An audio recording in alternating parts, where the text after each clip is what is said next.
একটু হেসে নীল নিচু স্বরে কুশলকে বলল, আর যদি কিছু আনএক্সপেক্টেড হয়ে যায় তাহলে কি হবে এটাই ভাবছিস তো? কুশল, ওদিকের খবর কি? আমি তো তোকে ইনভেস্টিগেশন করতে পাঠিয়েছিলাম, তাই না?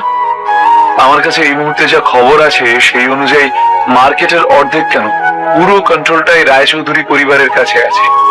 পাল পরিবার, গুপ্ত পরিবার, এমনকি কলকাতার সবচেয়ে বিখ্যাত মল্লিক পরিবার সবাই ওদের সাথে আছে।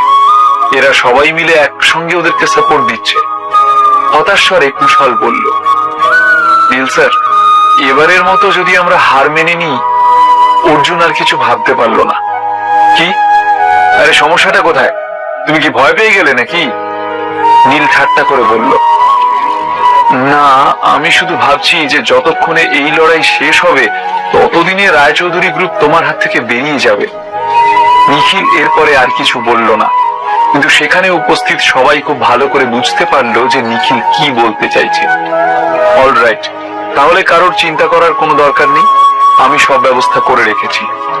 শুধু তোমরা চেষ্টা করো যে যেভাবেই হোক শেয়ার মার্কেটকে যেন স্টেবিলাইজ করা যায়। আজ দুপুর 3টের আগে শেয়ার মার্কেট ক্র্যাশ করতে দিও না। এই কথাটা বলতে বলতে হঠাৎ নীলের চোখে দুষ্টুমি চকচক করে উঠল। কনফিডেন্সের সঙ্গে নীল বলল, আমরা পিছু হাঁটবো না। ধীরে ধীরে সময় যত এগোতে থাকলো রায়চৌধুরীদের কলকাতা ব্রাঞ্চের শেয়ার নিচে পড়তে থাকলো। যখনই সবাই ভাবতে শুরু করেছিল যে নীল আজ হেরে যাবে, তখনই হঠাৎ যেন মিরাকল ঘটল। শেয়ার মার্কেটে যেন ফান্ডের বন্যা বয়ে গেল।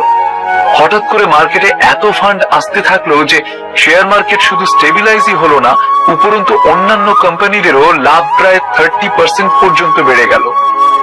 দুপুর 3:30 পর যখন শেয়ার মার্কেট বন্ধ হলো, তখন সবাই জানতে পারলো যে এই অদ্ভুত কাজের পেছনে কে রয়েছে। বাসু ইনফ্রাস্ট্রাকচারের সিইও রাহুল বসু পুরোপুরি ভাবে নীলকে সাপোর্ট করছে। নিজের সমস্ত ফান্ড নীলকে বাঁচানোর জন্য মার্কেটে ঢেলে দিয়েছে সে। সেই সঙ্গে কমলেশ কুন্ডু নিজের বন্ধুত্বের প্রমাণ দিতে আর নীলকে বাঁচাতে পুরো কুন্ডু পরিবারকে নিয়ে মাঠে নেমে পড়েছিল। কয়েক মুহূর্তের মধ্যেই মার্কেটের সমস্ত ফান্ড নীলের অফিসের অ্যাকাউন্টে ট্রান্সফার করা হলো, আর 10 মিনিটের মধ্যেই খেলা পুরো ঘুরে গেল। রায়চৌধুরী গ্রুপের কলকাতা ব্রাঞ্চের শেয়ার প্রায় 200% পর্যন্ত উঠে গেল। নীল প্রমাণ করে দিল যে ও কোম্পানি চালাতে জানে। নীল, আমি কোনো স্বপ্ন দেখছি না তো? কুশল উত্তেজিত হয়ে বলল। বাসু ইনফ্রাস্ট্রাকচার আর কুন্ডু পরিবার, ওদের দুজনের সাপোর্ট আছে আমাদের সাথে। আনন্দে নিজের জায়গা থেকে প্রায় লাফিয়ে উঠল পৃথা। ব্যবসার দুনিয়ায় এরা দুজন কেউ কারো থেকে কম না। বাহ, দারুণ ব্যাপার, দারুণ চাল চেলেছ। নিখিল, যে নাকি বরাবর চুপচাপ থাকতেই পছন্দ করে, সেও নীলের প্রশংসা না করে পারল না। শুধু আমাদেরই না, আজকে পুরো শহরের লাভ হয়েছে। নীল তো পুরো শহরের ইকোনমিকে ডুবতে ডুবতে বাঁচিয়ে দিল। নীল তো কলকাতা শহরের রাজা। নীলকে দেখিয়ে বলল কুশল, আমি তো তোমাদেরকে আগেই বলেছিলাম যে চিন্তার কোনো কারণ নেই, শান্ত হও। হতে পারে এটা কলিযুগ, কিন্তু কলিযুগেও কখনো কখনো ভগবানের কৃপা হয়ে যায়, আর ভগবানের কৃপাকে সবসময় ধন্যবাদ জানানো উচিত।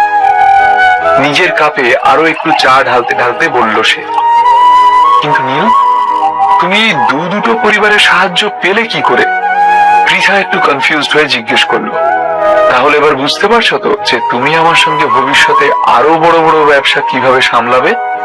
একটা চওড়া হাসি হেসে নীল পৃথার দিকে তাকিয়ে বলল। যদিও নীল পৃথার প্রশ্নের কোনো উত্তর দিল না, কিন্তু সবাই বুঝতে পেরে গিয়েছিল যে নীল তাদেরকে কি বলতে চাইছে।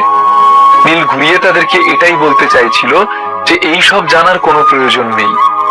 নীলের কথা শুনে সবাই একটু লজ্জিত হয়ে পড়েছিল। নীল নিজের চায়ের কাপটা টেবিলের উপর রেখে বলল, তোমাদের এত চিন্তার কোনো কারণ নেই। কলকাতা শহর আমার জন্য খুবই ইম্পর্টেন্ট, আর এই শহরের কোনো ক্ষতি আমি বেঁচে থাকতে হতে দেব না। শুধু তোমরা ভবিষ্যতেও আমাকে এভাবেই সাহায্য করো, পাশে থেকো। এরপর নীল শালিনীর সঙ্গে দেখা করতে বেরিয়ে পড়ল।